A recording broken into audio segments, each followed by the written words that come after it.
I'd like to welcome everyone this evening to Mapleton City Council meeting on Wednesday, November 1st, 2023. We'll begin with first we'll announce that all council members are present except for Theron Garrett. He will not be with us this evening. We'll begin with the invocation by Councilmember Jones and led in the Pledge of Allegiance by Councilmember Egbert. Our Heavenly Father, we come before Thee this evening at our City Council meeting, grateful that we live in a country where we can be involved and have a voice in our local affairs in a very peaceful manner. We pray that we will be mindful of the issues before us and how they may benefit the community as a whole, that our decisions will be made in pure intent to benefit the city. We acknowledge Thy hand in all things and say this in the name of Jesus Christ. Amen. Amen.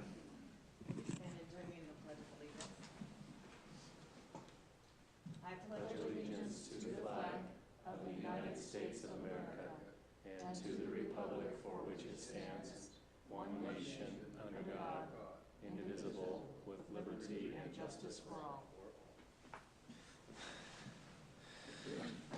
Thank you. We'll begin with our public forum. Those who have signed up here, we can just go down the list if you'd like. We can start with Kevin. What is it? Cordum. Yeah. Did I get it right? That's it. All right, Kevin. Thanks for being here this evening. Thank you.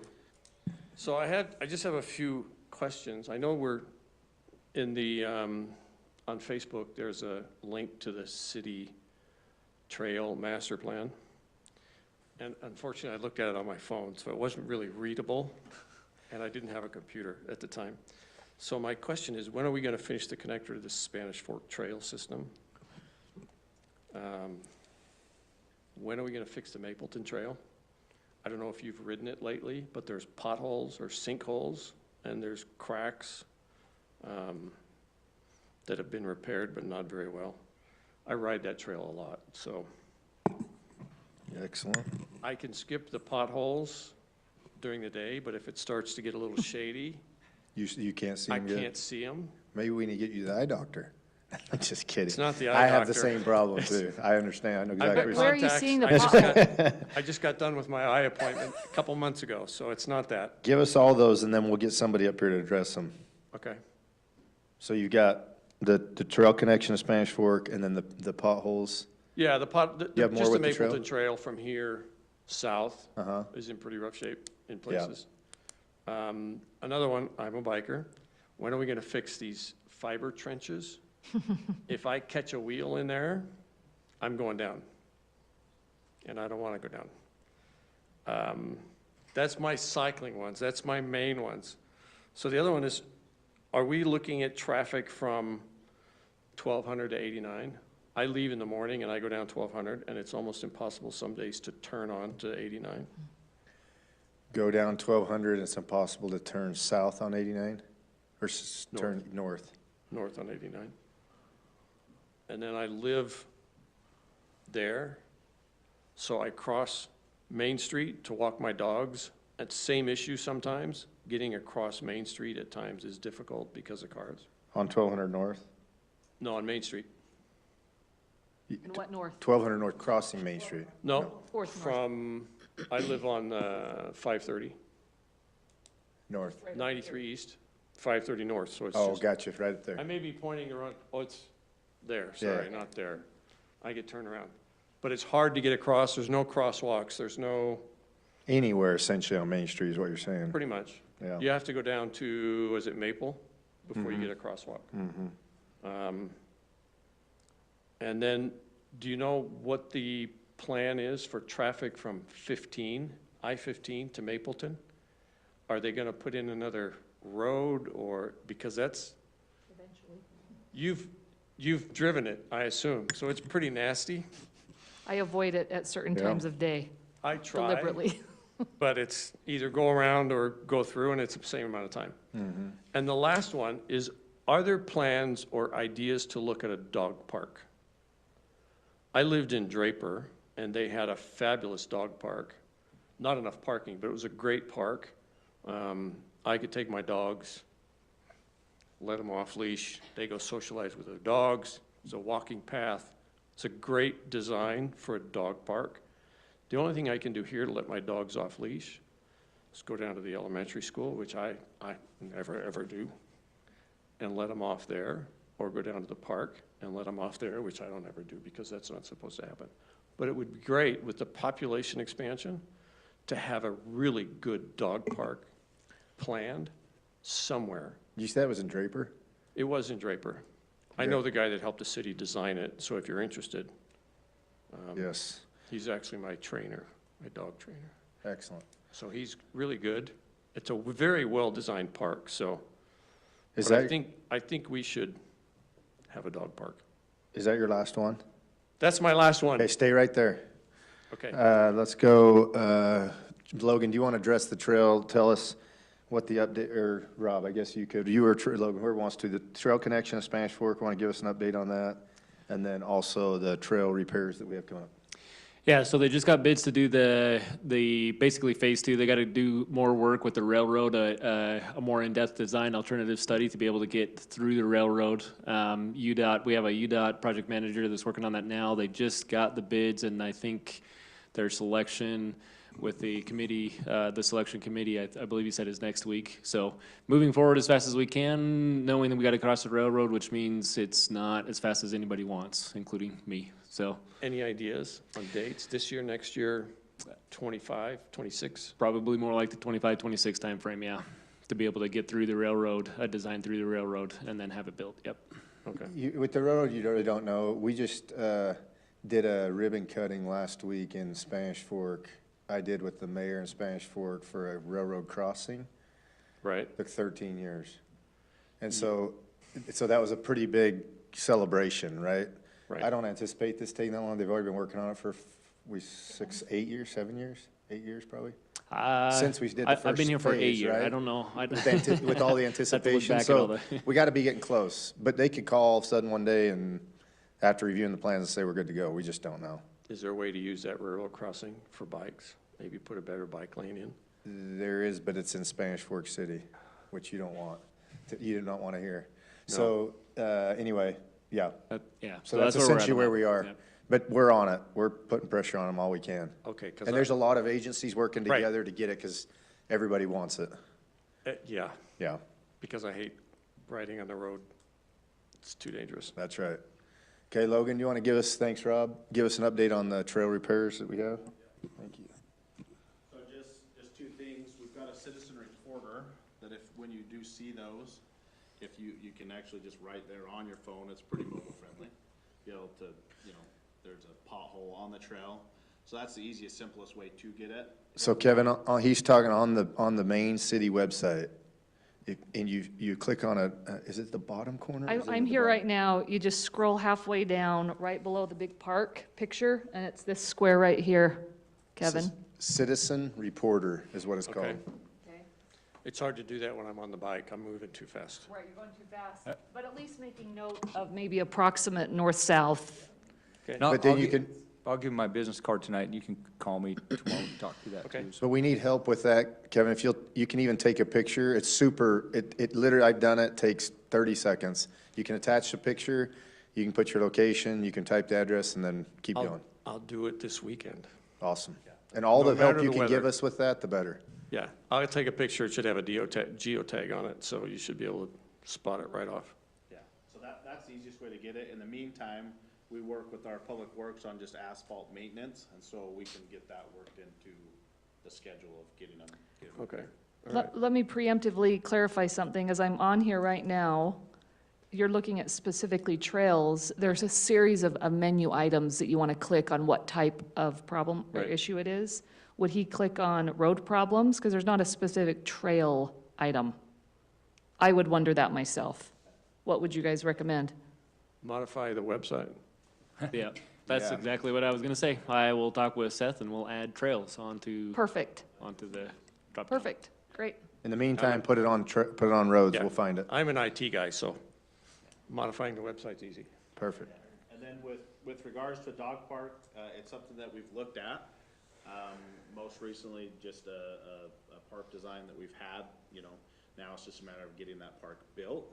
And getting more input from the community is if there's more than, one person that wants it, then obviously we wanna. Yeah, so if you do a dog park and you make it like the one in Orem Provo, it's crap, honestly. So would you be willing to work with us if we get Sure. to that point, to get Sure. us a designer that, Yeah, okay, awesome. I would also indicate too that we're in the, and I don't know if City Park is where it would end up, but just, we're in the process of starting a project with City Park, and we're inviting citizen input, and watch for updates on that. That might be something that comes up through that process specific to City Park, I don't know.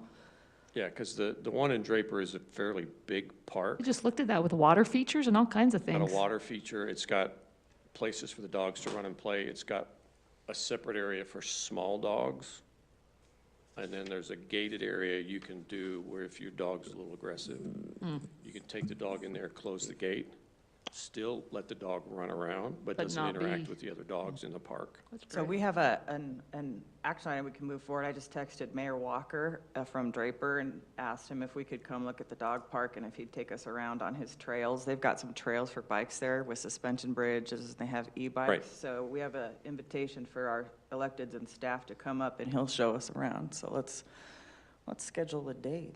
If you want an interested dog owner to go with you and point out what works and what doesn't, and as a dog owner, I'm more than happy. I Great. work in I believe Murray, they so. just opened a dog park in Spanish Fork by the high school, but there's a new park in the development just east of the high school. I haven't been up there. I didn't know there was one there. Thanks, Logan. Rob, do you want to address the connection to Highway 89? Specifically 1200 North is what we're talking about, but maybe the updates on 800 North would help and no, not. Right, yeah. So we've got a design for 800 North for putting in a new signalized intersection there. We have gotten the right-of-way that we need to do. There's improvements out at each of the intersection corners that need to be done, and then UDOT will come in and put it in the signal.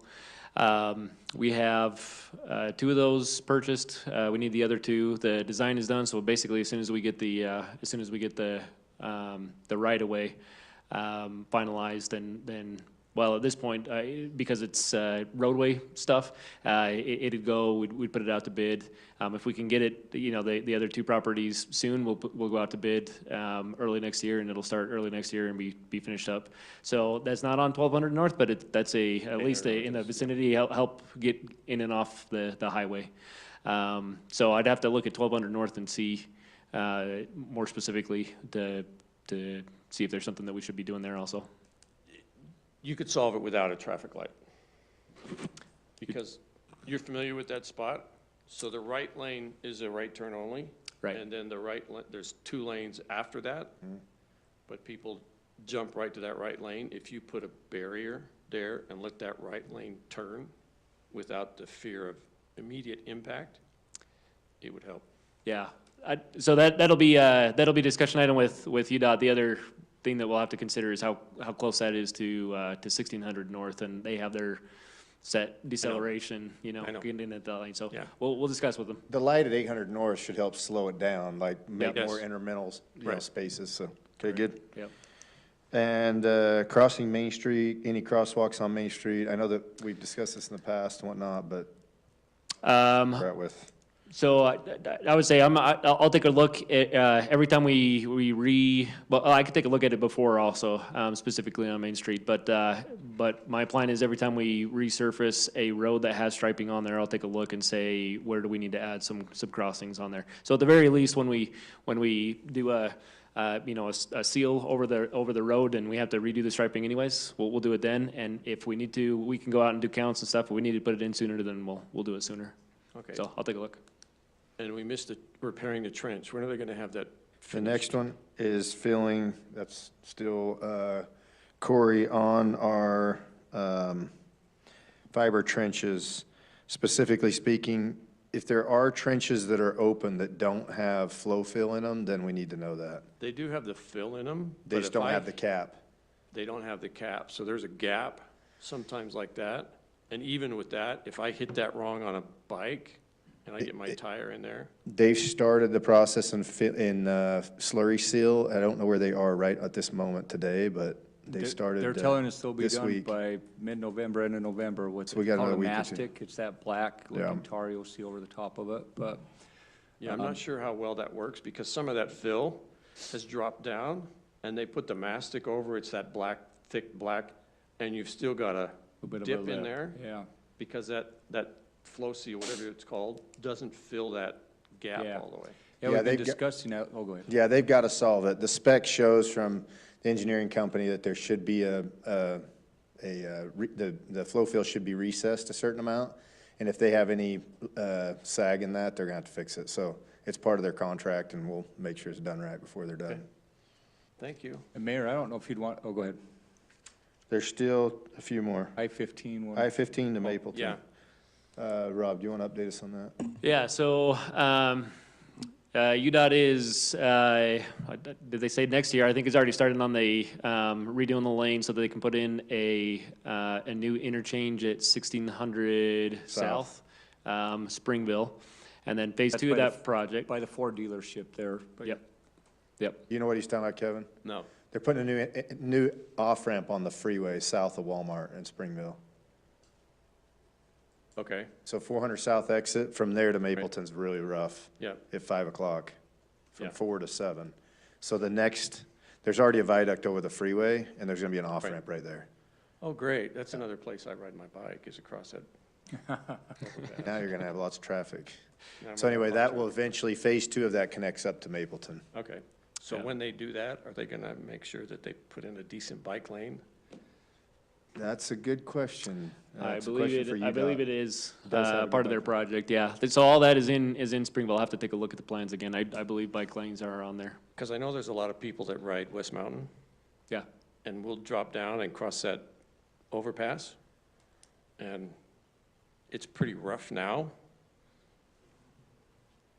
So if they, okay, I think I got everything. As I mentioned, Mayor, it'd probably be good to bring up the work you've been doing to CUP on getting those gates open.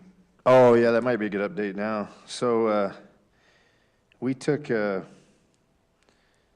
about 2 years ago, I was getting a whole bunch of complaints about people wrecking with the gates closed on the trail. And so I had a gentleman come into the office, into the city, that was in really bad shape. It was a week or two after he had this accident.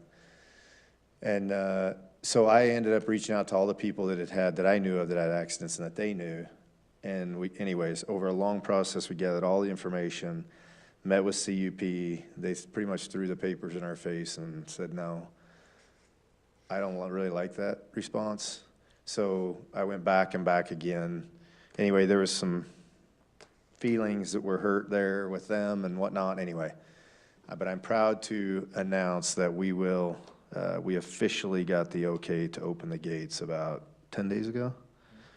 And so now they're going to officially, we went back and we made some concessions with them. We cut the ends of the gates off. We shortened it because the UDOT minimum path is 60 inches, maximum, excuse me. And then they have a minimum, and all of ours were smaller than that. So we whacked all those off, re-welded them, re-galvanized them all. I don't know if anybody's noticed, but your bike fits a lot easier through those openings now. But now the gates are going to be open. So it took about 24 months of prying, and it was not pretty. But they're open, and it's awesome. With I the haven't condition, we ridden gotta, it in a few days, so. we gotta do our part. Yeah, we got to do our part, which is, if you are on the trail lock, Kevin, we got to make sure that vehicular traffic does not end up on the trail, because if it does Right. consistently, then they're going to be down our throats, and they might shut them again. So we just got to make sure that doesn't happen. I've ridden that trail since I moved here. I ride pretty fast. I've never had a problem with the openings on each side of the gate. I'm just saying. Yeah. And I've ridden road bikes and gravel bikes on it too, so How long have you lived here? 4 years, 5 years, 5 years. Do you ever see vehicular traffic on the trail, I see tracks, but not actual? but not actual vehicles, no. If All I right. see a vehicle, I'm gonna stop and take a picture and yell at them. Well, if you'll take a picture and get us the information, that'd be great. I still can yell at them, all right? You're welcome to do that part, whatever you want to do, but just get us the picture if you would.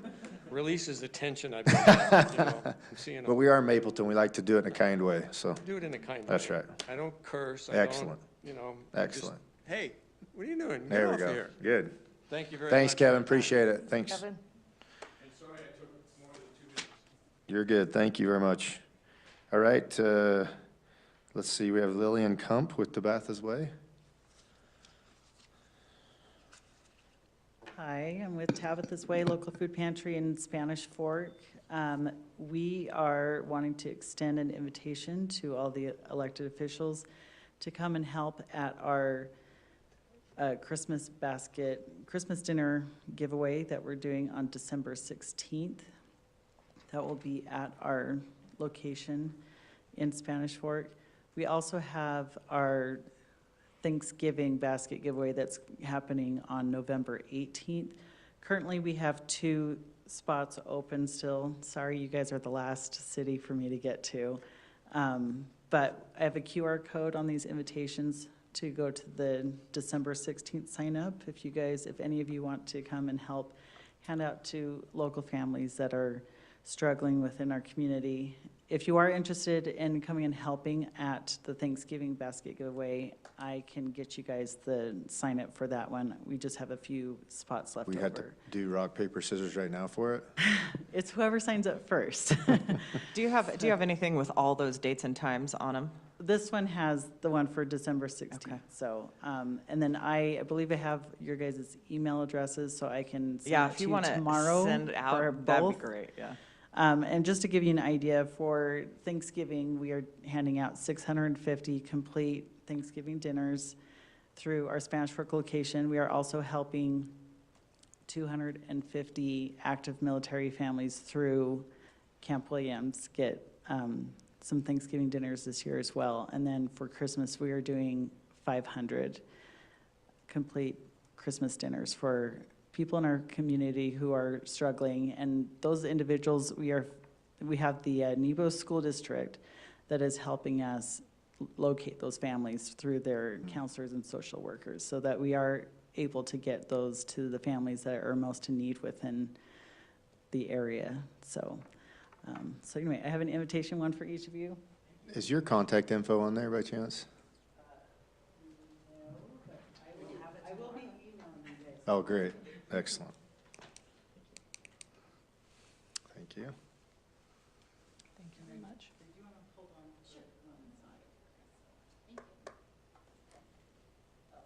And then I did want to say, thank you for holding a drive. I noticed the bins outside here, so we're just so thankful that Mapleton has been great with working with us and partnering with us in any capacity that you guys are able to. So, thank you. Great. Thanks, Lillian. Thanks for the work that you do. All right, Michael, if you'd like to come forward with your item. And I'm not even going to try your last name, so I don't want to. It's Nata. Nata? Uh-huh. Okay, Nata, got it. Hey. Well, thanks for having me. I've lived here for 17 years in Mapleton. All 3 of my children have been raised here. My son's Eagle Scout project was to finish the barn in the historic district over there. So we're pretty involved in the city. And I've created a petition for Mapleton City to create a skate park. And it's currently just under 300 signatures. I think it's 298 signatures. And we respectfully request that Mapleton look at establishing an all-wheels skate park in the community to provide a safe, inclusive, and family-oriented sports facility for skateboarders, scooter riders, bicycle enthusiasts of all ages. A skate park in Mapleton will cater to the needs of local enthusiasts, but also enhance our town's overall appeal and community spirit. Skate parks have proven benefits, increasing physical activity, well-being, mental health, community cohesion, reducing social exclusion, antisocial behavior. It can positively contribute to the overall atmosphere of our town. Many local cities have recently been building skate parks. Spanish Fork, Springville, Pleasant Grove, Lehigh, Provo, others have established skate parks. We're in the process of building them, and we shouldn't miss out on the opportunity of meeting the needs of this sport. A well-designed skate park can cater to various skill levels from beginner to advanced, and offer a diverse range of features, ramps, bowls, rails, things like that. It also allows us to potentially host some competitions, so I'll get to that a little bit more later. Promotes health and well-being by encouraging physical activity, mental health, overall well-being, which are essential for our youth in our community. And it provides a dedicated space for children to enjoy outdoor activities and stay active. Mapleton, as you know, lacks many sidewalks, which makes them unsafe for skateboarding. And a skate park would offer a secure local place for children to skate and to reduce the risk of accidents and conflicts of vehicles. A well-maintained skate park can prevent damage to public property when people do decide to skateboard on other properties, other places. And it can serve as a hub for organizing, again, competitions, promoting our city, and enhancing a sense of community. Mapleton currently lacks city-made areas for kids to enjoy skating, BMXing, riding scooters, and other popular hobbies. The Utah Skate Park Advocacy Group can assist in identifying grants, skate park design firms, and other builders to ensure that a skate park aligns with our needs of our city and users and our wishes. They've helped many cities in Utah go through the process to build a skate park successfully. We believe that establishing a skate park in Mapleton, Utah is a valuable investment in our community's well-being, recreation, and future, and we kindly request the city consider it.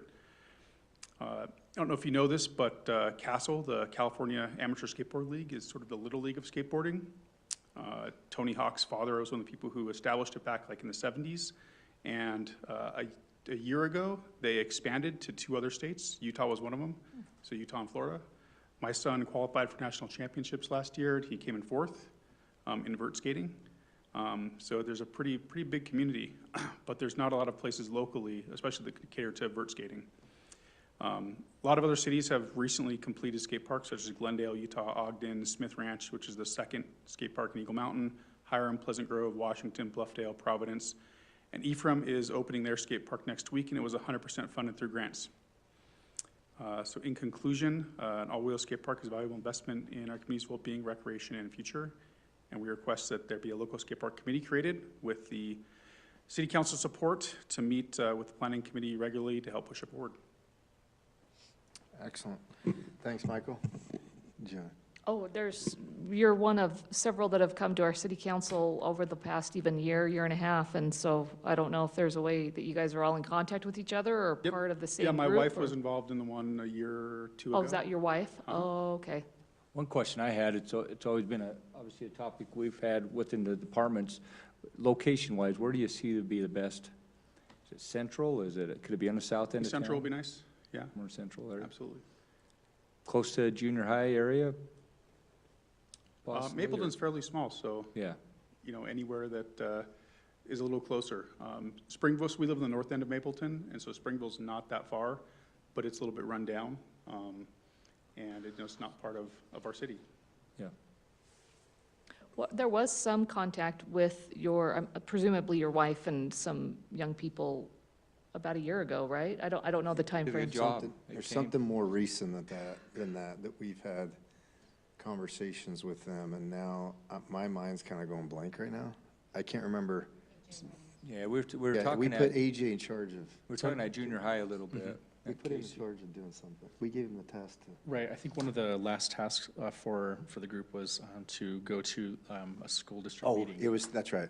It was to go meet with the school board. That's what it was. Okay. So they're gonna go meet the school board, because we identified a piece of property that they could do possibly, and I had a discussion with the Nevo school superintendent about it, and it's a possibility. So they were gonna go present the package that they had to the school district to get their. Who's they?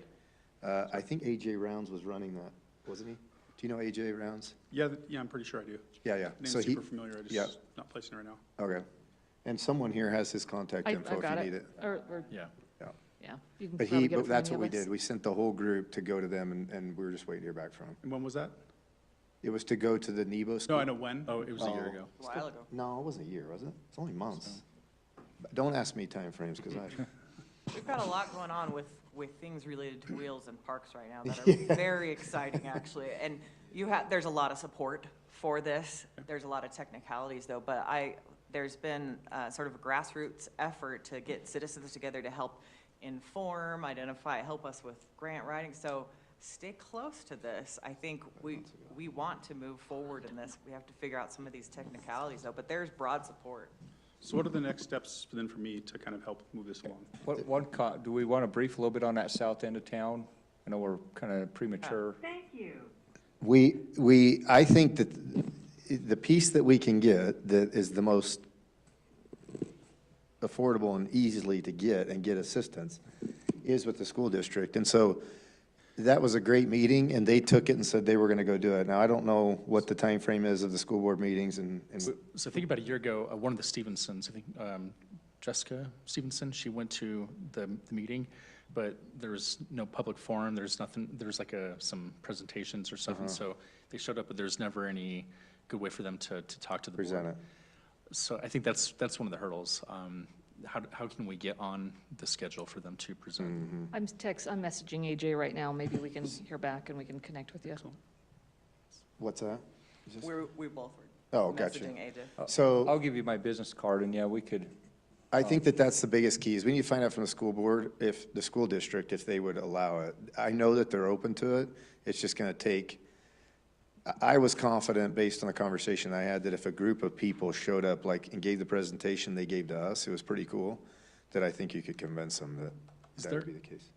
Is there any way that we could get on the agenda? Or- Yes. Okay. If you contact the school district's office is on South Main, Spanish Fork.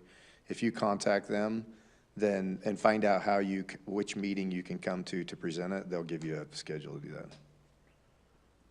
the area we were looking at, that the junior high was, the property a little bit north of the seminary building. They've got a whole bunch of excess land there, that's why. Kevin, did you have a comment about that? Yeah, so I know my time is up, but if you go down to look at the Draper Dog Park, Yeah. there's a skate park right across the street. Excellent. So if you could do that and let us know, it'd be awesome. Okay. All right, thank you. Thanks, Michael. And Mike, I've been talking with your wife about this as well, so yeah, I'll continue to do that. I go grab it, it's in my office.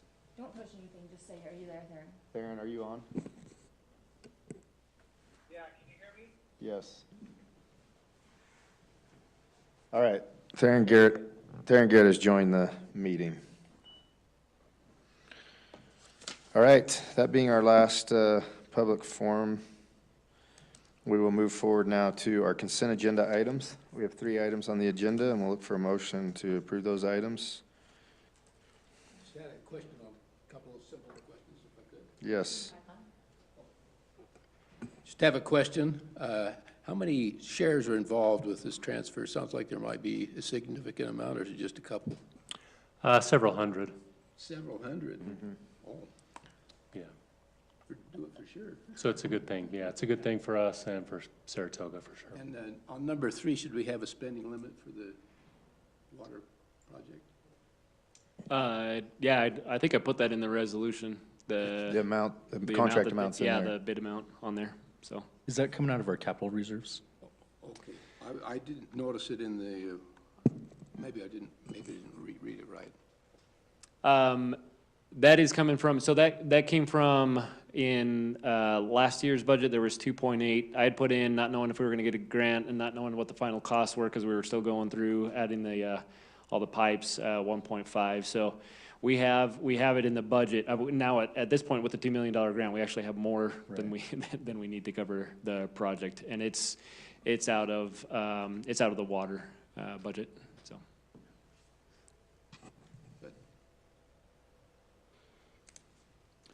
I'll make a motion to approve the consent agenda. Second. A motion by Councilman Beck and a second by Councilmember Jones. Carlson, yes. Egbert, yes. Beck, yes. Jones, yes. Great, we have 2 public hearing items. The first one, Theron? oh, Theron, go ahead.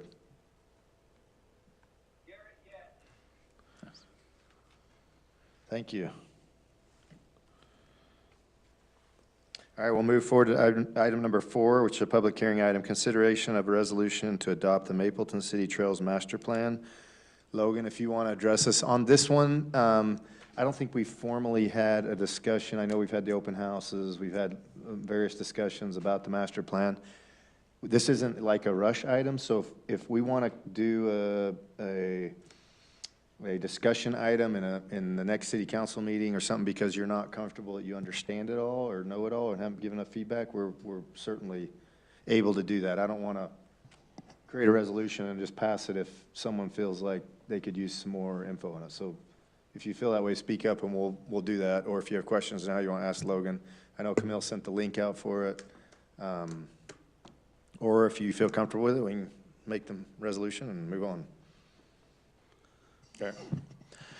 Thank you, Mayor, members of the council. So just to give a little bit of background on this project. So in our general plan, one of the main priorities from our residents was the open space and the trails. And as you recall, back in early 2022 in our council retreat, we had talked about doing a in-depth study and doing a trails plan. And as part of that trails plan, it was specifically identifying trails within our Mapleton Bench area, which is from the ability for us to have from our TDR program. So that's at 750 acres up on the bench. So staff took that. We then sent out RFQ for firms to bid on. Avid Trails was selected for that. And over the course of the last year and a half, we've been working on that plan. As part of that process, we worked to form a committee. That committee was put together from staff with key members of the community that had interests with the trails: mountain biking, hiking, equestrian, general use, and they were part of this process as well. And then as we went through this process, we tried to be very informative with the community and get as much public input as we can. We did hold a survey, which had roughly almost 700 responses back, which was awesome. And then we did hold a public open house to get more input, which then helped refine the plan. And with this plan, there's three topics that came out of it. The first was just identifying trail types. There's multiple different types of trails that are part of this plan. We've got the multi-use paved, multi-use natural, the hiking, biking, hiking equestrian, and a biking only. And those were identified again from public input, from us as staff walking, going up through, looking at those, the property, and then being able to identify those trail types.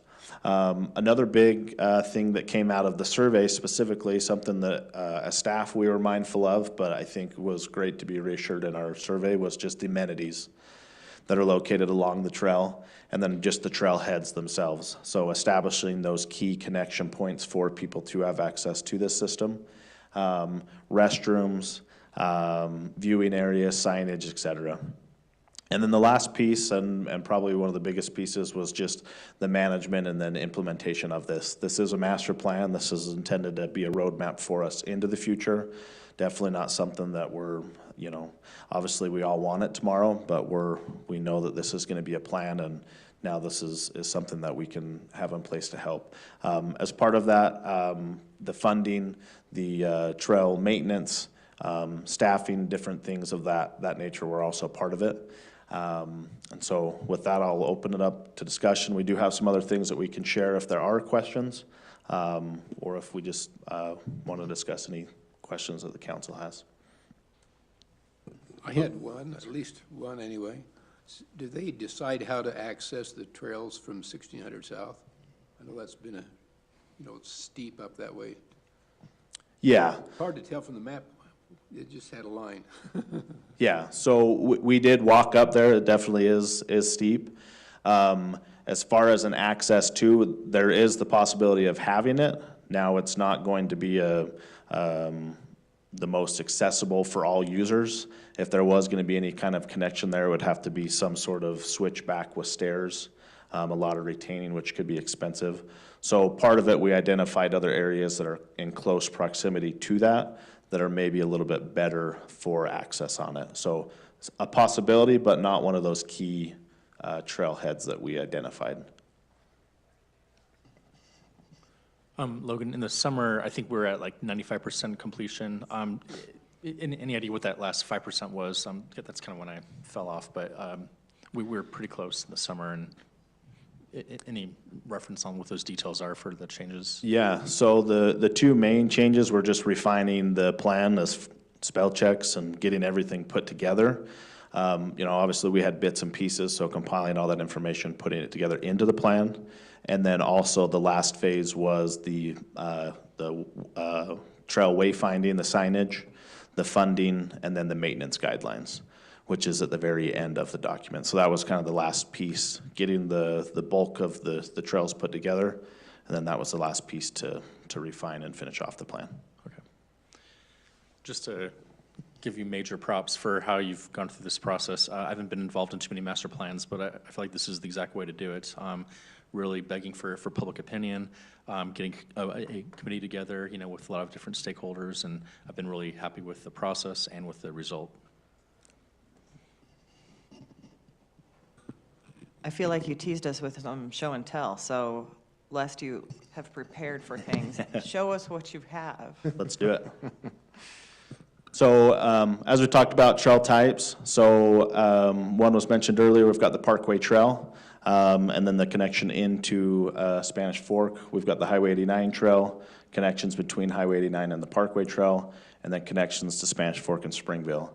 On this map, those are identified here. The solid lines are the connections that are, or the trails that are completed. Those hash lines would then be the proposed trails. Obviously, a lot of the main, majority of them is down here, kind of on the southern end, but there are some coming up through 89 connections here, heading into Spanish Fork as well.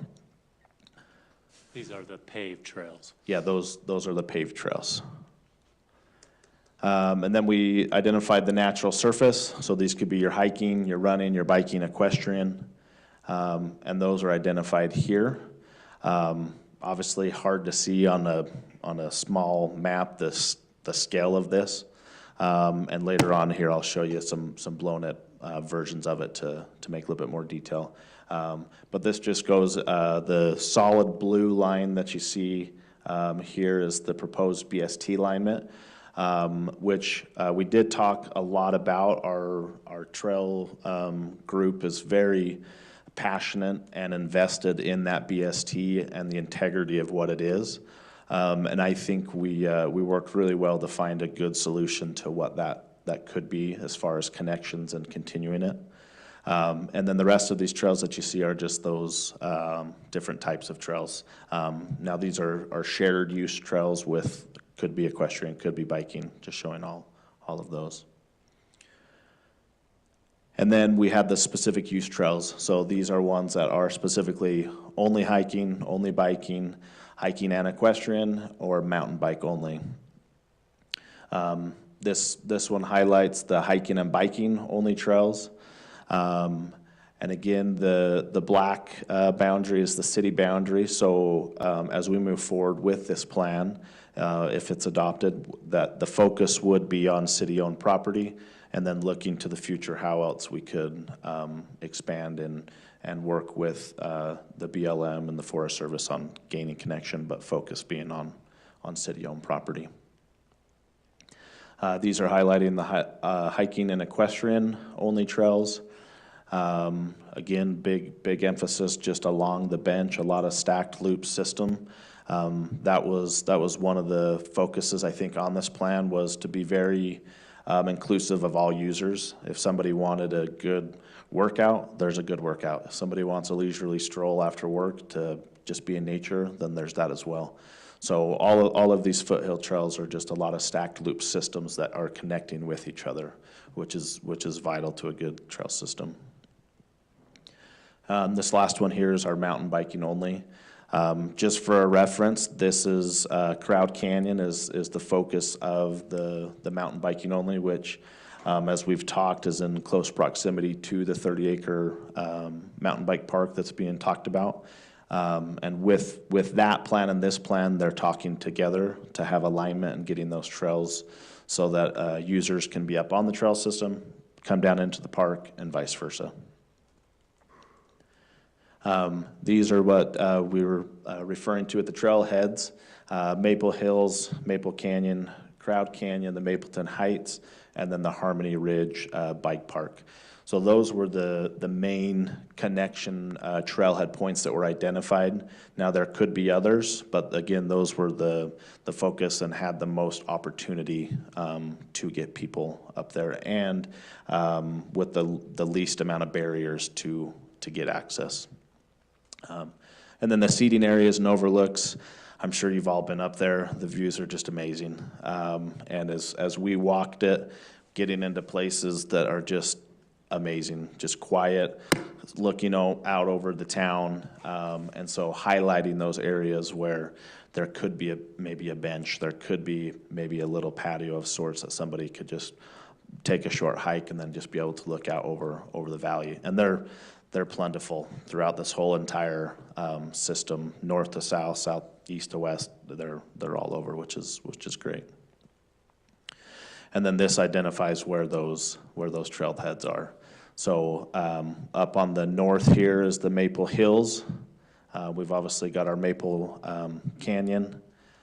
Here's the 1600 South that we talked about. Crowd Canyon moving south, and then the Harmony Ridge, and then here is the bike park. As with the Harmony Ridge development as well, they have been looking at this plan as well to make sure that it's aligning with their development coming in, making sure that we're in agreement of where those alignments should be, and they've been great to work with as well. These are highlighting those points of interest of many, but all these dots that we see here are just some of those specific points that you may be able to get up to via the trail system. One of them with this mountain bike hub, Sean and I had the chance to walk up there. It's pretty incredible to see the landscape and the ability of what could be there. And then moving east above that to then just see again more of that overlook is beautiful. I'm curious how you and Sean got to those trails back on Maple. Did you guys get a helicopter or? I was on his back.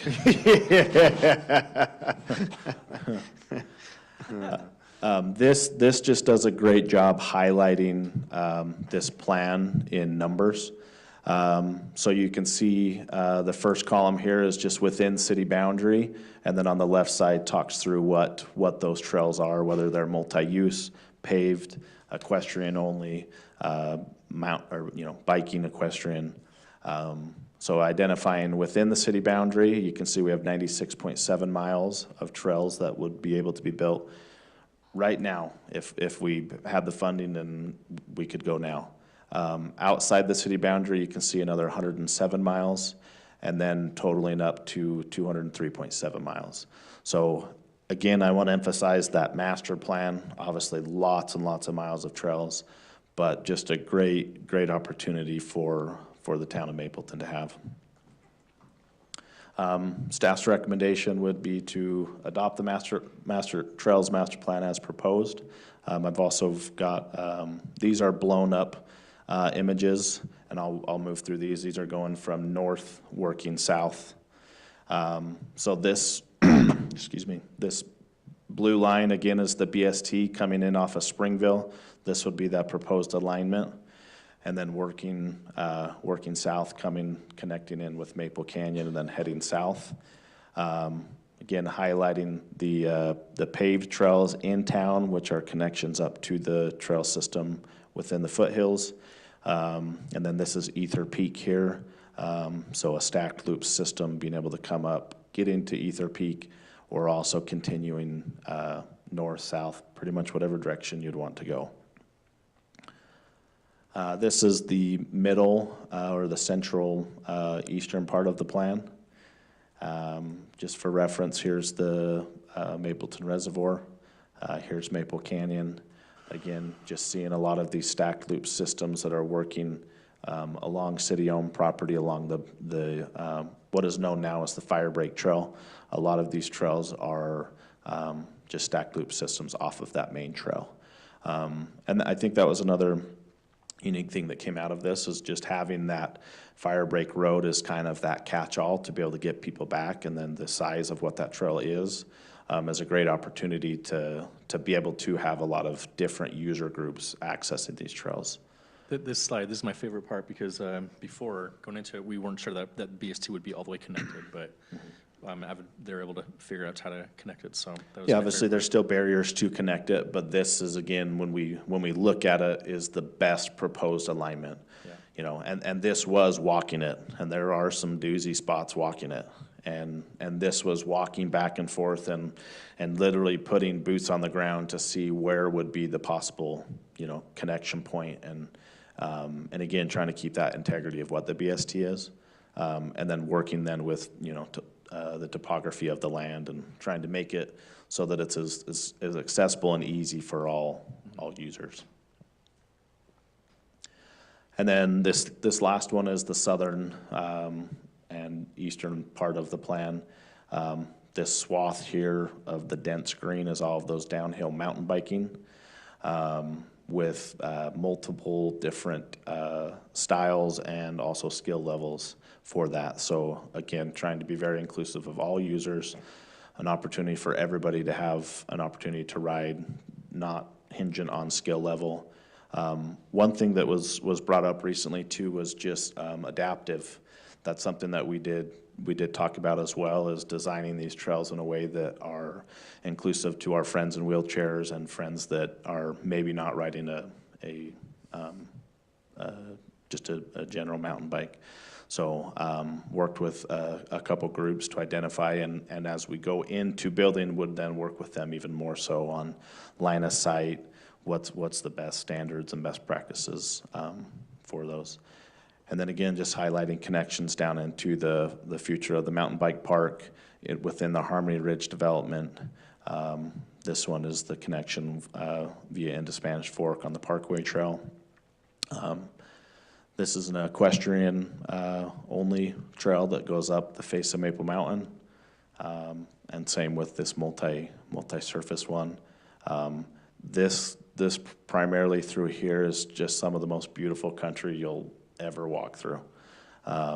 Again, focusing efforts here, but the potential is great, and then would be able to connect up top of Spanish Fork Peak, which would then connect down into Whiting, and you know. So I think this plan does a great job filling immediate needs within the city, but then also really looking at what the future of Mapleton Trail System could look like. This goes a little bit into just our study and the public input that we received. So we can see here we ran it from November 22nd through December 15th. This was through the web page, social media, the newsletter was sent out via Everbridge. And then as we can see at the bottom here, 882 responses were received, filtered those through via zip code and different things, and thank you to Madison for helping on that. She was awesome helping us get that put together, and there was 698 that were completed and then were used for the final numbers and sample. Some of the reasons for the going from 882 to that 698 are just incompletion. They may have opened up the survey, maybe it was dinner time, forgot to fill it back out, so that's what that takes into account. This was one of the questions that was asked, just as the city plans for the use of the bench trails, what types of trails would you like to see, and would you most likely use, and then rank in order. And we can see that there was a lot of other, which I believe, do we have the slide in here that has the other? If not, I can get it. But hiking and biking natural trails, mountain bike, equestrian, the paved were some of those highlights. And then thinking about the nature of the trails, native soil and surface, what activities would you do on these trails, and then check all that apply. I think one thing that was interesting is, at least in my mind, I thought there was a bunch of just hardcore bikers, and really people just want an opportunity to get outside. And I think that showed itself in the survey and talking with people in the public comments section and just talking with others. I think people are just longing for a walk and to get out of the hustle bustle of life, which was great and good to see. So that's what we got. Thanks, Logan. It's a good overview. Any questions for Logan? You know, it was, I came to the open house when the consultant made the presentation. It's very, very thorough.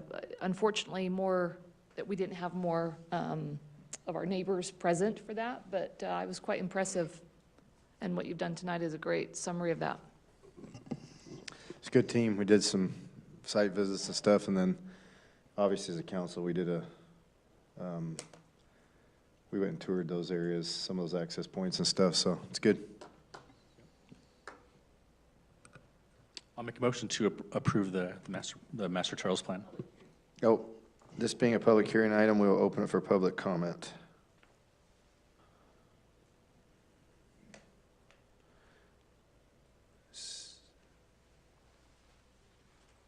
Seeing that there are none, we will close the public hearing portion and turn back to council.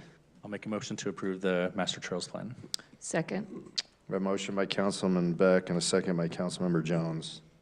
Egbert, yes. Beck, yes. Jones, yes.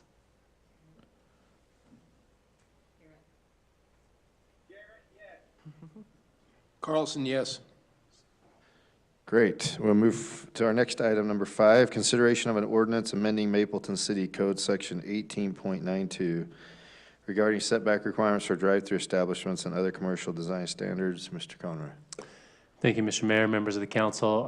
As we've been having some discussions on some potential commercial projects that could be coming down the line that are pretty exciting for us as well, we've wanted to kind of, there's a few standards in the standards that are maybe a little more prescriptive than they need to be, so we're trying to address that. One example is we try to encourage buildings to be located close to the street, but the setback requirements that we currently have preclude drive-throughs, and so we're just trying to eliminate that to allow for that. And then also to address currently we have a requirement that requires a certain height on a corner building, so we're just proposing to eliminate that requirement as well. So some pretty simple standards, but hopefully it'll streamline the process and make it a little simpler for some of our commercial projects that are coming down the line. If you have any questions, I'd be happy to go over them in more detail. I had a question. You know, we hear the term big box. Most of what we're considering are not huge. I mean, we're not Grocery talking. store is really it. Okay. Yeah. I want to, just for public clarification. Well, Costco the hasn't called concept yet, of a big Jessica. but yeah. Costco, Sam's hasn't called Well, yet. Costco might be a different conversation, but this is, big box does not reference a Yeah, giant not a- Lowe's or Super Walmart or anything. This is a Mapleton-sized big box we're talking about. Yes. Okay, thanks. I'm less concerned about the frontage proximity to the road than I am the brand that wants to come in. And clearly, things like this come because somebody's initiating some conversations, and I don't know that you're prepared to talk about that, and it's probably not relevant, but my own personal opinion is it depends on what the fast food joint is. Yeah. But I'll just leave it at that. I have a question about the 24-foot height. Yeah. What was the reason originally to have that? Yeah, the idea is that corner buildings can be kind of the anchor of a commercial area, and so to emphasize that, to ensure to have a little bit of height there. Emphasis, Mhm. okay. Yeah, but we've seen a few instances where that may not apply, and so we just recommended striking that. Yeah, I agree.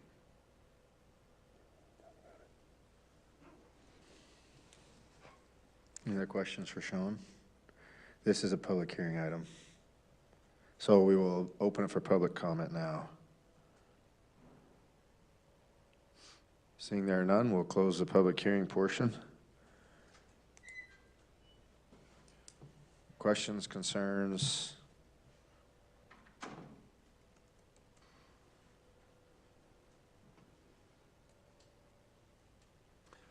I assume that just changing this a little bit, but it still has to come before for approval, doesn't it? Yeah, there's still a If it's, a you project know, we plan don't approval. think that, even though it says that, could you please do this? We still have that option. Yeah, I mean, the ordinance, we have to follow the adopted ordinance, but there is instances where there's some discretion that, yes, you can That's apply. what I meant. Mhm.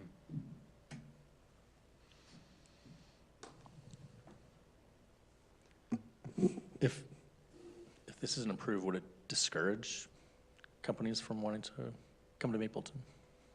No, it'll do the opposite. It'll make it simpler.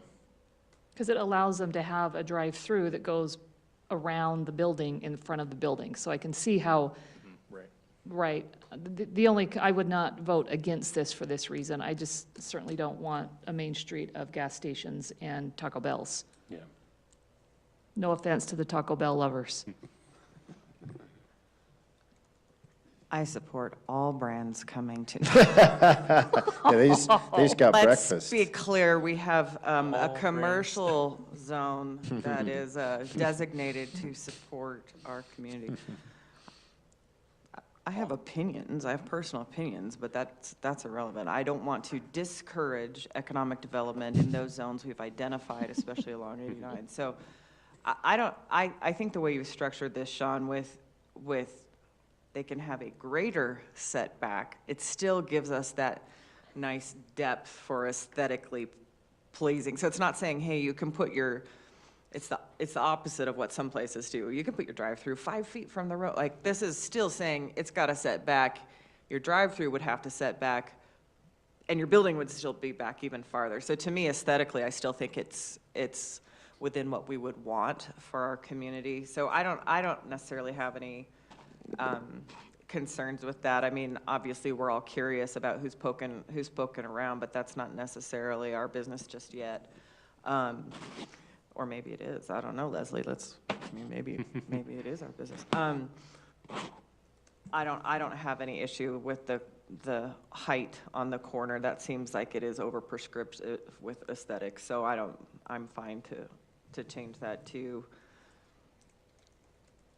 And I don't have any issue. I would be fine to approve this. What,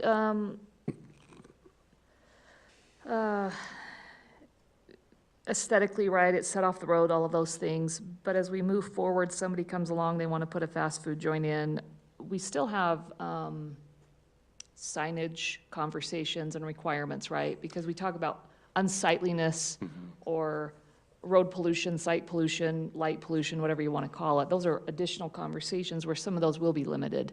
Yeah, the There will be commercial some limitations on standards, those. like we don't allow any pole signs, all signages, monument signs are on the Right. building.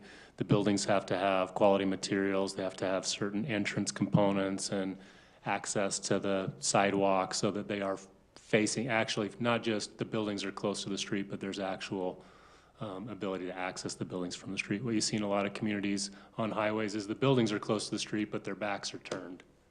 Right, so our standards are separate than that require there actually to be some interaction with pedestrians at the street. So yes, all those standards are still in place. Okay.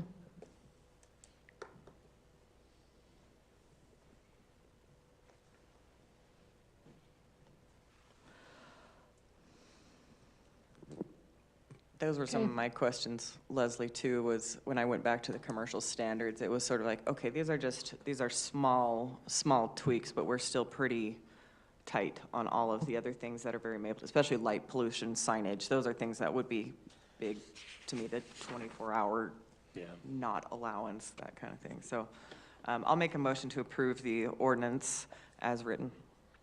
Second? Very much motion by Councilmember Egbert and second by Councilmember Jones. Beck, yes. Jones, yes.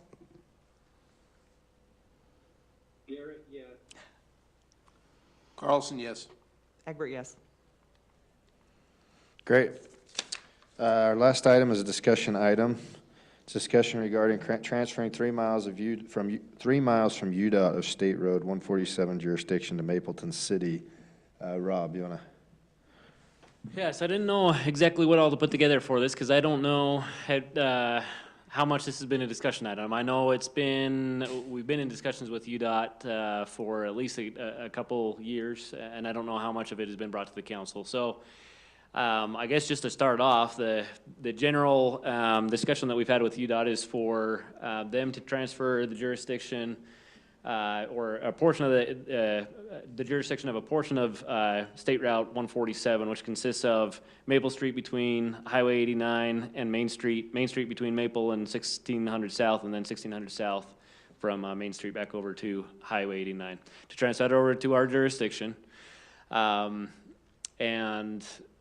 with the discussion that we've had, that UDOT staff at this point has been in agreement and has included in the draft that they sent us of the transfer agreement, has been to include in that the transfer of $850,000 for The next, their next surface treatment is a microsurface treatment. I think in 2021 they did a smaller, like a 1.5-inch mill and overlay. 3 or 4 years before that, they did a 4-inch overlay over a portion of this. So this is their next step to in their treatment process. We've had discussions with them about the fact that there's along this, there's long stretches, right? There's a large portion of this is not finished roadway. It doesn't have the curb gutter and sidewalk, and in a lot of cases doesn't have the right of way to be able to do curb gutter and sidewalk. The discussion that we had with UDOT today, we have a quarterly coordination meeting with them. They did a rough cost estimate, and it would cost $8 to $10 million to bring all of this roadway up to its final construction, final design. And that is well outside of, basically, they're like, that doesn't make sense for them. The reason why they're proposing to transfer this to us and that we're looking to take it over is because it's not, this is kind of an atypical, right? It's the Highway 89, that makes sense, kind of to be UDOT up to that level. But a loop inside of Mapleton is not your typical, right? The question becomes, why is it a state road? This really doesn't have a state interest. And all that comes into account when they decide what their funding is going to be. And basically the reality of this stretch of road is it's never gonna, it's decades before, if ever, that this would rise to the level of them coming through and saying, okay, we really need to do the improvement. So it has been up to the city, up to this point, and development, to do the curb gutter and sidewalk. And so we separately I looked at, okay, what would be the cost of completing the sidewalk at least within a half mile, roughly a half mile of the elementary, making those connections. And separately, they were looking at and saying that, okay, do we think that we could double the money that they're giving us? Instead of making it $850,000 in the realm of 1.6 million. I've just done a rough cost estimate. So far, we're getting surveys where I can do a little bit more, a little bit higher level or better conceptual design to come up with the cost estimate. But my rough cost estimate was about $1 million to do that. So that way we're a little bit closer. And so that's what this discussion item is to get your feedback. There's not a final thing to approve or anything, but it's just to get your feedback. What's the comfort level of the city taking it over if they pay for the next overlay and basically it would include the cost of at least making these connections within a half mile of the elementary school. Rob, have there been conversations about the million part of it? I know the 850,000, there's been conversations about that, but how about the million part of it? In terms of, They just did mills along this stretch within the last, like I said, a portion of it I think was 2 years ago, and then they did some I think 4 or 5 years ago. So their next, basically what they're proposing is paying for their next treatment, which is in 2028. Their next planned treatment was to do microsurface. So. And we are actually moving away in terms of our road rehab of doing mills and overlays. So the conversation hasn't been, when's the next time we're gonna do, will they pay for the next big mill and overlay, because they just did one, and we're moving kind of away from doing big mills and overlays on our streets. So if we're to take this over, that wouldn't be a planned treatment for us going forward. Right, but I guess with the. Councilmember Beck, in regards to the 1 million, yes, we did discuss that with them today, and they seemed like they would go for that. Oh, sorry. Okay. Did you say? I thought you said mill. So no, sorry, No, not million. mill, the million. So Okay, sorry, I misunderstood. 850,000, I know, has been in conversation for a while. This is first I've heard about the million part of it. That was the discussion today. So they were looking at it and saying, we think that we could come back with more along the lines of 800,000. I said, well, I just did something that said $1 million. So basically, I think if the final would be somewhere, in that range, if everybody's comfortable with us moving forward towards a final thing, is 850,000 for the, for the overlay, and then, however they want to word it, basically, we're looking at somewhere in the 1.6, 1.8 million total. Is everybody okay? That's what we would propose to use it for. Set aside the 800,000 for the next overlay, use, the money, the 800 to $1 million, left to make these connections on the sidewalk. Two other things to add to it. They would then help us with some grant options, so Yep. above and beyond that, we would obviously go out and seek some grants. And then the second one, obviously for us, one of the things that happens now when residents reach out to us, we're saying, hey, that's a UDOT, right away, and you gotta work with them. So now that those residents will be recognizing it's a city one, so you'll feel more pressure for interest to get their sidewalks in front of their homes. But Well, and to that point, on 1600 South specifically, the road maintenance is one thing, but on that north side of the road, there's quite a drop-off, right? So, and I know there's been some concerns and questions over the years from a safety standpoint, to improve the road, to add sidewalk and complete that all the way to South Main. So that's part. Yeah, that's part of the conversation. I think it's great to take it over, that's wonderful, but I think we need to be very realistic that will be, there will be a lot of pressure on the residents along that road, in my opinion, now that we would own that, to make those improvements sooner than later, and we just need to be very prepared with that. Yeah. So, I mean, that has to be part of our conversation. Yeah, there is, I agree with you, the lofty expectation of the property we need to acquire to make these the way we want them will take time. And so I think we want to be sensitive to that. But I would be very happy for us to acquire the control of that, if not just for safety, with getting those sidewalks where we've wanted them for so long, taking the steps towards getting those, but also be able to respond to needs related to those roads more quickly. So I'm very supportive of the continued discussion. I appreciated your flag in the report about asking for more. It sounds like that's already happened, so I appreciate that, because I thought 850, what's that gonna cover in a couple of years? Like, it didn't seem very much to me, so I'm glad you're working on that with a more realistic number to help us. But I'm very supportive of the city taking over, but understanding there are implications to us and the improvements we want to make. It's not going to just be all magical. All of a sudden, we have perfect roads and perfect sidewalks along this property we've never controlled before. So I'd like to see it move forward. one other thing to add to that as well is they would be willing to try to get this through this legislation, so it could happen quick. Which means if they're anxious to do it, I told Rob and Corey I want $3.5 million, not $1 million. Yeah. So we're gonna go push the envelope. Mm-hmm. If they're that anxious to get rid of it. Just well. That's right. How would this affect our road funds? I mean, I assume, because we're taking it over, we'll continue to have some road funds come in more than we have. It's by the miles of road that we have in the city, isn't it? It is by the miles of roads. I haven't put that exact dollar amount going forward. 100,000? I'd have to take a look. I don't think 100,000 more, no. I think we're talking about probably, my guess would be right now with the funding that they have in the realm of 10 to 20. It all depends on what does the state do, because I think everybody recognizes that our B&C road funds don't cover what they're supposed to cover. So it depends on what our legislature does in the future. But looking at what we receive overall in our total lane miles, and then adding three more miles of road, we're probably talking 10 or 20,000 a year. Would be my guess, but I haven't. Type of a road, it's just a road.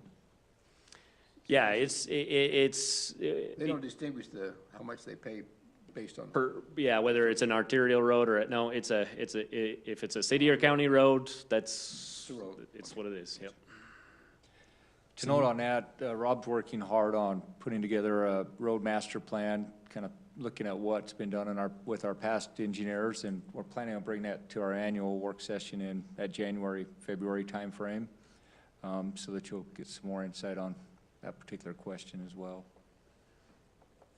For that million that they're open to, that's just for the two roads, Maple and Main, right? So it's not for improvements or for sidewalk improvements on 1600 South?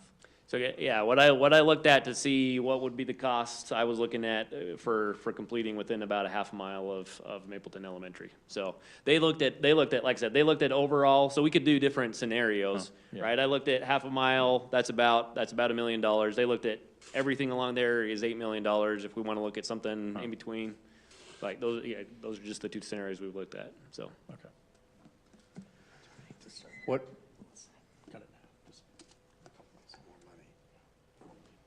what I'm hearing is from the group is maybe to go back on saying we'll do it for 3 The million. worst they can say is no, Rob. Okay. So you're suggesting a 3.5 total Yes. overlay, fixes 60 improvements, everything? Yeah, 3.5? well, so right now, essentially, if you add the two together, we're at 1850, right? Yeah, Yeah, so if we got that additional to make it 3.5 million, we can take care of 1600 South, and then we can probably get more sidewalks down Main to get to elementary school, and obviously, we're just extending that work further. The 850 will be reserved for that microsurface treatment, right, in 2020, essentially. yeah. Yeah, so, Okay. that's what I suggest, but, I I agree. think more would be better Yeah. to start with. yep. It's very encouraging, though, to hear that we're at 1.8 million now. I thought we were just at 850, so. Yeah. We're not there yet, but yeah, we're doing good. Yeah, so that was the initial, like I said, that was the initial discussion of today is, like I said, they said 8 to 10 million, their feedback was a deal killer. And so, yeah, so I'll go back with, Is that number of 8 to 10 million include a roundabout at Maple and Main, or? no, it was, what they were basing it off from is just taking their cross-section and finishing out the road. So it wasn't looking at specific intersection beyond just doing the curb returns. It was just meeting it to their cross-section standard, so. Perfect. Any other questions for Rob? Good work, Rob. Okay. Let's keep it rolling. All right, with that being our last item, we will go to administrative reports. Let's start with you, Mr. Conroy. Only one, in addition to the trail stuff that we talked about tonight, we're also close on the bike park. Do you want to talk any more on that, Logan, or we'll just, Yeah, he's got you've it. got that on your notes? Perfect. That's it? Okay, Rob? All right, well, so we've got Seals Well back online. There's some continued stuff to get make sure we got the chlorination exactly right. Like we just passed, I guess we'll start on the be starting on the spring redevelopment project this month, and it's going to be, I guess the thing to bring up about it is going to impact at times what people can do up and down the canyon. I mean, we're relaying line on a pretty skinny trail, so so there's gonna be times where at least we're gonna sign it to where it's gonna have to be closed off now. There's always those people who don't care about signs and will move past it anyways, but just to let you guys know, there's gonna be some times where the trail officially will be closed down so that we can lay the water line down there. But those are the two main things. I think the seniors seem to be going along just fine. And the solid waste district, started paving. We wanted to like last week, but they've had a hard time with the weather and everything like that, but they're finally paving. And we hope to be able to get it paved, everything, before winter really sets in, so it's kind of close. I think you know and understand asphalt paving this time of year. But so far, so good. A lot of the construction side is, in the building is going along quite well. Relative to payments, we've decided that we're going to go for another bond of about $7 million. And it will be recovered by the land that we already own that really is basically kind of under contract, but it's not going to be paid for until we actually vacate the property. And that's probably on the order of about 5 to 6 million, something like that. So that's kind of how we're proceeding. And I also was wondering if you might be interested in doing a visit to the site to take a look at it before it's completed. Some of the city councils have gone to take a look at it. I was wondering if you have any interest in going as a city council and staff to take a quick tour of the facility. Mm-hmm. What's the anticipated completion date, Reed, do you know? We plan to probably start moving into it in probably about February. We are hoping February, March-ish. I'm not quite sure when we would have an open house. We kind of thought about having it before, but we're probably going to have the open house after. Just depends on how things go. We're really strapped with the existing transfer station. I don't know if you've been there or not, but it's just barely hanging there. So I see a few heads that you'd like it toward. Do you want me to set a date, or would there, during the day? We coordinate with Camille. Can you help us coordinate that? Okay, Sometime this month be better than, I would say the sooner the better. okay? If you want to do it later this week, I could probably arrange it if you wanted to. We'll send out 3 different days and times for the group, and we'll try and narrow it down from there. Okay, sounds good. Great, thanks, I'd like to do Reed. that. Yes. Thank you. Jessica? Actually, hold on, I should have went back. We're okay. Logan, do you want to give us your stuff real quick? Yeah, let's do it. Sorry, I missed Logan and Chief. I can be patient, maybe. So the first one was just give an update on the 30-acre piece. So we're about 98% as far as design goes on it. We're just waiting for cost estimates to come back, and then once we have that, then we can have a little bit more discussion on it. The initial concept is looking awesome, and again, just kind of into the same integrity of what our trails plan is going to be. It's going to open up a real opportunity. We did identify a couple other uses within the space to try to maximize as much as we have. So there are paved pump tracks, dirt pump tracks, some downhill portions for mountain biking, beginner, intermediate, and advanced downhill biking, and then just your casual hike bike trails that are adjacent to it, and then that top portion would then be kind of that all encompass play, natural surface, grass, playground, amenities, walking path, so just kind of your more traditional. So as soon as we have that, we will definitely pass it along, and then I think we're going to go into a little bit more discussion in our work session coming up in regards to it, but we're really excited about it. It's looking awesome.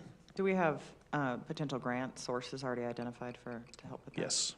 Yep, lots. It's just a matter of which direction. But the one thing to that note is a lot of these grants, we can use matching funds and then also matching grants to match against a grant. So a lot of opportunity on it. And we also have the funding through the Harmony Ridge development to help with the completion of that park. And Sean, do you have any update on completion on access? I mean, we're still obviously hinging on them, but.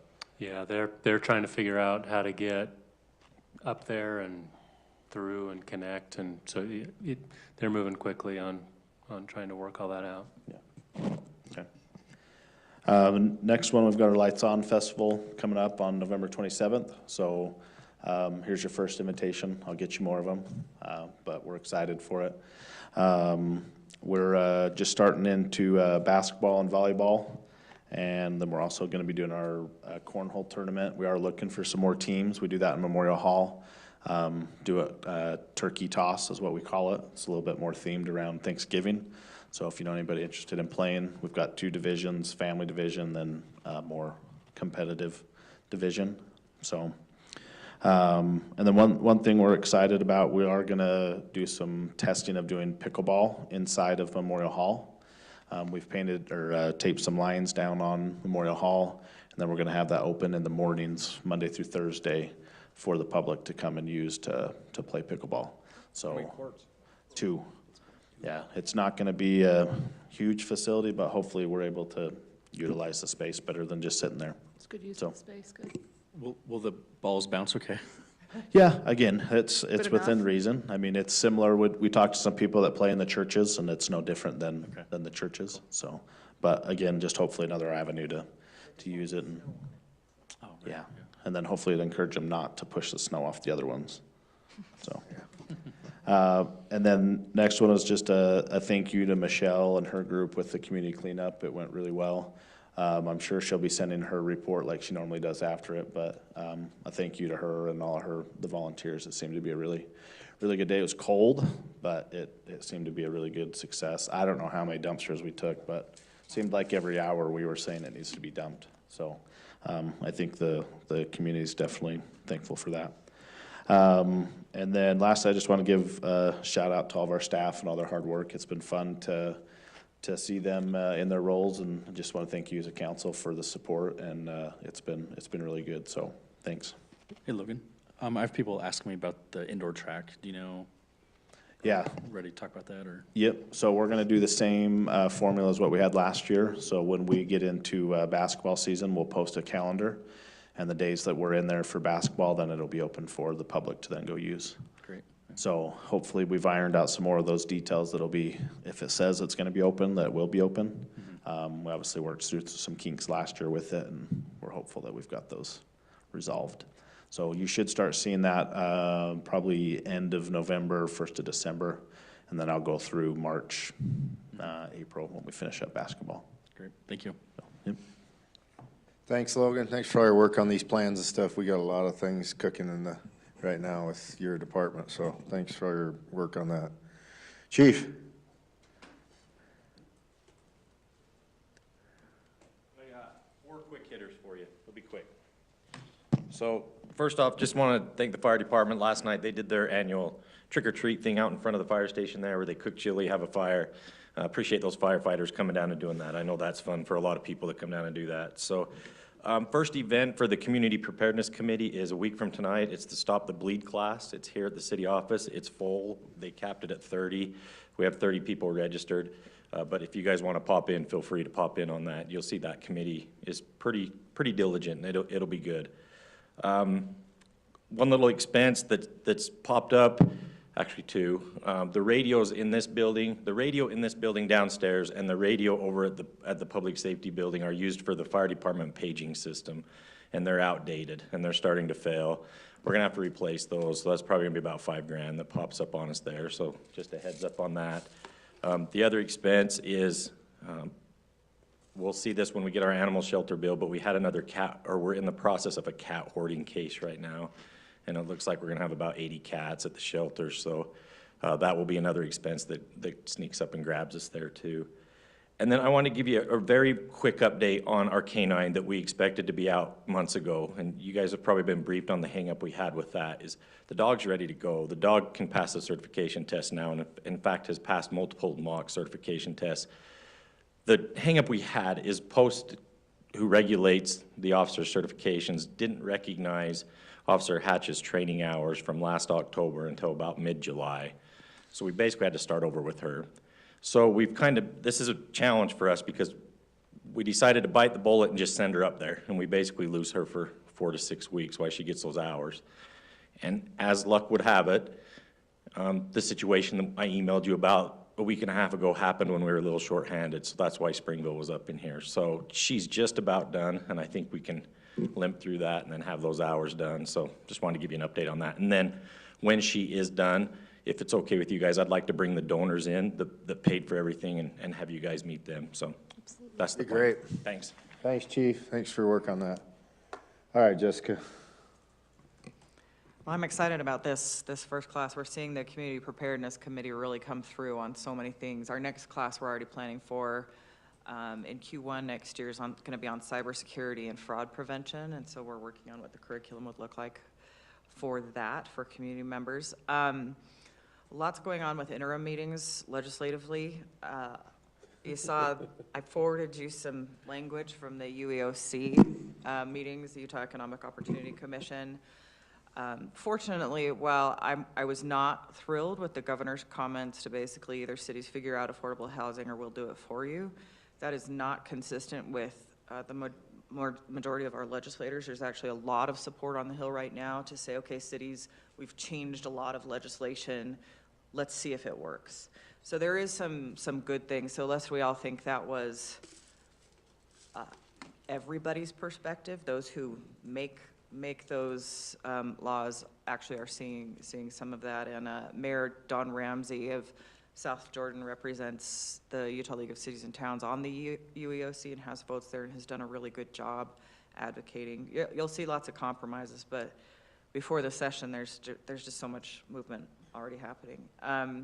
So we'll keep you posted on those. We have a a meeting on the 15th, right before UEOC goes in for their next session, so with the league board. Camille, can we work together on a show and tell with Mayor Walker and Draper, and we'll have him, they have e-bikes that we can all hop on and do their suspension bridge trail and stuff. And then we could see the dog park and the skate park too, would be really cool. So I'll find out how best to get that scheduled and work with Camille if anyone wants to do. Probably sooner than not with weather. Yeah, for sure. Or it might be in the spring, or we'll be dressed up like snow people. So let's try to move that forward. And just a reminder, Representative White has his open house tomorrow night at 7 o'clock at the Spanish Fork Library. He's bringing Marlo Oaks in again, which is a really great conversation on ESG. I always recommend, if you're a business owner, you really want to know about that. So environmental, social, and governance, I think there's just a whole lot. And Marlo Oaks is recognized nationally as one of the leading experts on this topic. So I would add, if you have money in state retirement funds, it should be concerned, or everybody who has money in state retirement funds should be very mindful about what Marlo Oaks has to say about that with ESG. It'd be very informative. So 7 o'clock tomorrow night, and that's for all of Representative White's district. So I understand that there's over 1,000 bills that are going to be submitted this year. yeah, it was record-setting a month ago. We've got to calm down. Yes, I just can't I have believe it. requested we create a bill on bills. So a lot of them, so they had here's the educational moment. So a lot of the bills that were submitted were created because there was a sense of urgency created with the timeline this year that said, hey, you're not going to have as much help legislators, so you better open your bill files, whether you know exactly what it's going to look like or not. So a lot of legislators went in and opened bill files really fast, so you're actually, someone told me at least 25% will just fall off. So, but even with that, it's still a huge amount. I can't even imagine trying to be a legislator and being an expert on all these subjects. So they put in a lot of time. So a lot of respect to ours who navigate that with Hinkins and White especially. So should be a fun time. Excellent. Okay, thanks, Jessica. Casey? Not too much to report, just things to continue to go well with Mapleton Youth Council. They'll be getting a new adult leader in January, but there's several that they'll be choosing from. And then Logan did mention, but there's a committee for the hall and what to do with the Memorial Hall, but that's all I have. Excellent. Okay, thanks, Casey. No report. All right, Camille? I'll just add, we want to thank Mark with the transfer station. He did such a fabulous job packing down the dumpsters and emptying them, and he allowed people just to come in and dump it. He picked them up with the loader and added it all in, and that's great. There was a lot of activeness with those dumpsters. Mark's a good guy. Yeah. We'll bring a report to you and look at the last couple of years of, we're increasing, I'm assuming we are, as far as those costs, but it was pretty impressive. It was busy from day one. They just kept coming.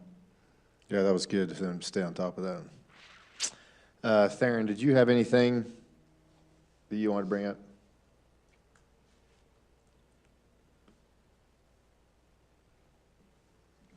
Maybe.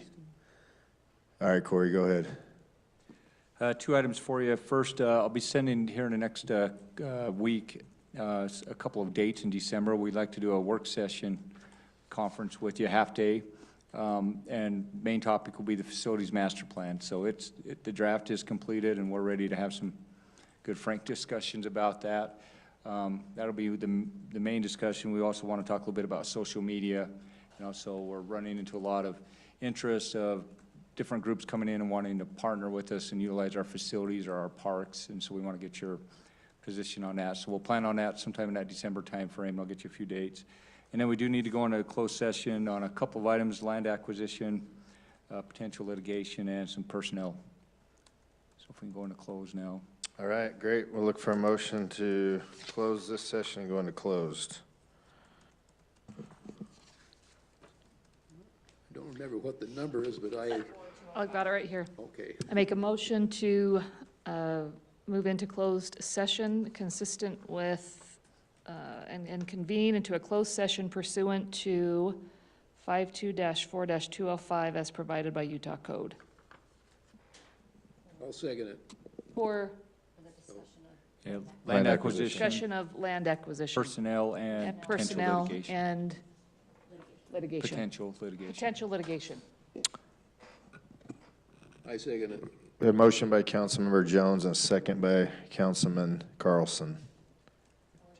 Carlson, yes. Egbert, yes. I guess. Jones, yes. Thanks, Mike.